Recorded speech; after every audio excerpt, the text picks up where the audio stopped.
So guys, meron naman ito yung G-Tor na X70 na ang problema nito ay meron siyang MIL, yung sasabihin ng check engine. Ayan. Sa kanyang dashboard, ayun, no? Nakauna yan guys, yung airbag. Ayan. So ito yung concern yung may-ari. Ito yung G-Tor. Yan, tinignan ko yan sa fuse box niya sa may engine bay. Yan, no? Sa mga sign niya. Kasi nandiyan yung mga fuse niya. So chinecheck ko na guys para makita ko kung meron bang problema sa fuse niya. Yan. So tinesting ko na guys. So meron naman sa kuryente, okay naman siya. Ayan.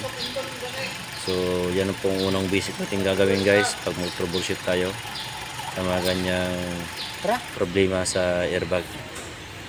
Ayan. Hindi naman ko sa driver side. Ayan. Sa loob naman, tignan ko naman yung SAS niya. Ayan. So check ko naman guys kung meron ba siyang kuryente, may airbag sa module.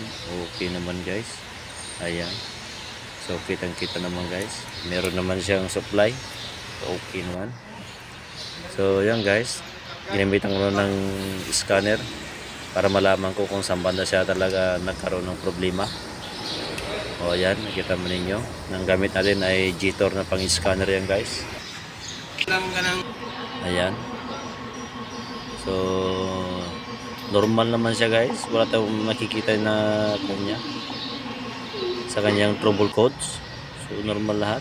So yan, nagpakita rin sa wakas yung sa passenger side ang kanyang trouble code.